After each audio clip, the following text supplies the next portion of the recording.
여기 살고 있는 사람도 있잖아요. 누군가에겐 아버지고요. 누군가에겐 어머니고요. 누군가에겐 자식입니다. 내가 처음 보는 사람이라 할지라도 그들도 사랑받아야 할 존재입니다. 그들도 함부로 될 존재가 아니라는 거죠. 네, 안녕하세요. 주자입니다. 오늘 영상은 올려야 되나 말아야 되나 고민을 많이 했습니다. 왜냐하면 오늘 영상은 울산에서 생긴 일가족 사망 사건에 대해서 다루려고 하거든요. 어떻게 보면은 이 콘텐츠를 다루는 거는 저한테 전혀 도움이 안 될 것 같습니다. 하지만 제 채널의 특성상 부동산 경매하시는 분들이 많다라는 생각이 들어서 누군가는 말해줘야 되는 거라고 생각을 해서 제가 이렇게 앞에 앉게 됐습니다. 저희 소개를 할 것 같으면 저는 10년차 부동산 경매 투자자입니다. 그리고 저는 부동산 경매에 대한 콘텐츠를 많이 올리고 있습니다. 이거는 제가 기사를 보고 추측을 하는 이야기가 될 수 있는데요. 일단 한번 들어보시면요.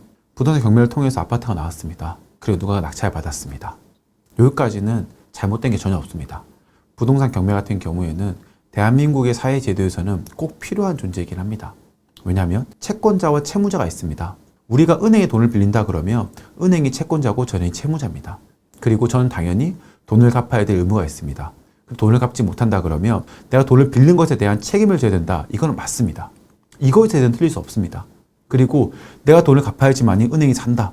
그렇죠? 돈을 빌려준 사람이 잘못한 거 아니니까요. 그렇기 때문에 우리 사회 구조에서 꼭 필요한 제도가 맞습니다. 하지만 여기서 잘못된 게 있었습니다.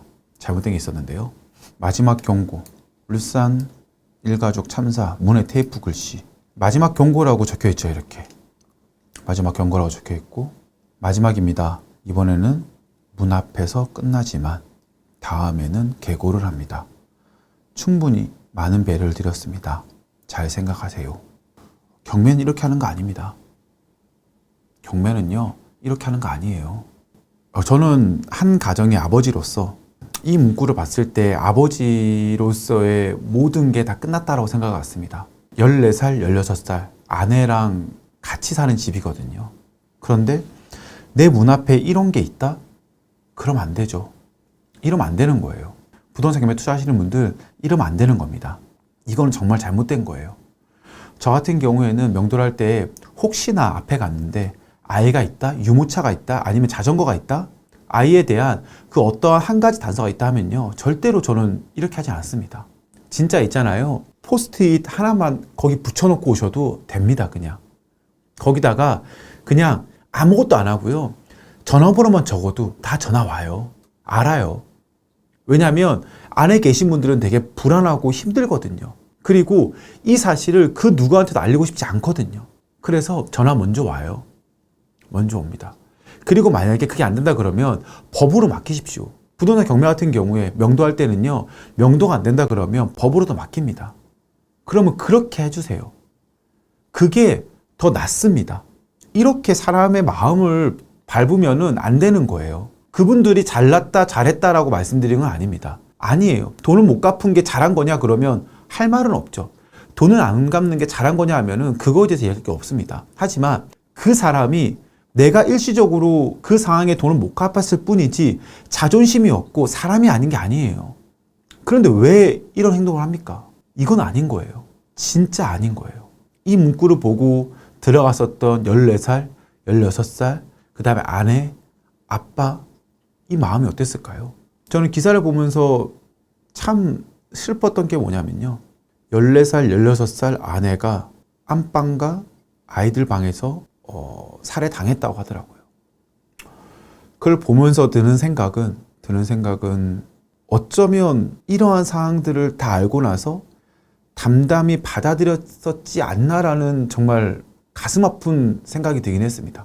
그래서 되게 슬펐습니다. 물론 아버지 행동은 그 어떤 것 들어도 용서받지 못할 행동이긴 합니다. 이러면 안 되는 거였죠. 하지만 궁지에 몰렸을 때 사람은 제대로 된 판단을 할 수 없습니다. 저는 잘 알거든요.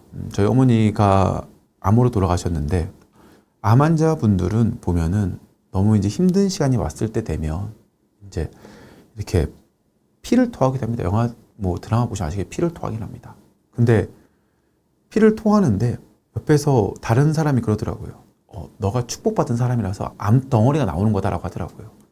그렇게 말을 하니까 그 여기 있던 사람들이 다 믿습니다. 보니까. 그래서 제가 가서 무슨 소리 하냐 이게. 도대체 무슨 무슨 헛소리냐. 어머니가 지금 이런 상황인데 무슨 소리 하냐. 그래서 제가 어머니의 손을 잡고 병원에 갔던 기억이 있거든요. 그런 식으로 사람이 어떠한 절망적인 순간 오잖아요. 판단할 수가 없습니다. 그리고 그게 맞다라고 생각합니다. 그러면서 담담히 받아들입니다. 왜 그때 그런 행동이 있었을까에 대해서 판단 자체가 너무 흐려진다라는 거죠. 그러면서 그거를 받아들였지 않을까라는 게 너무나 마음 아팠습니다. 혹시나 정말로 저도 투자하는 사람으로서 정말 이런 일은 없었어야 된다라고 생각을 하고요. 명도를 할 때는요. 명도를 할 때에는 절대로 있잖아요.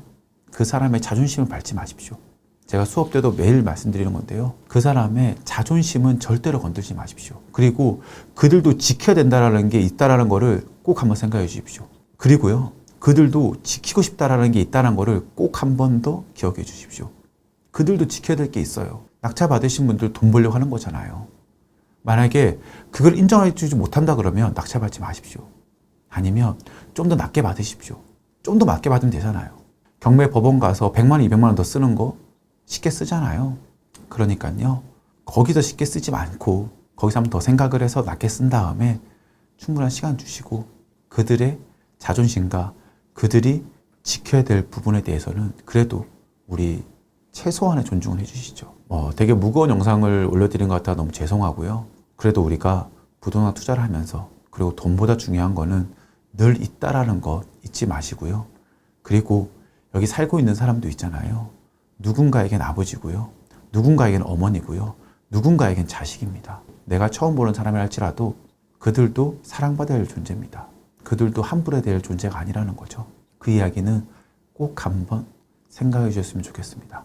오늘 영상은 여기서 마무리 짓도록 하고요. 네, 감사합니다.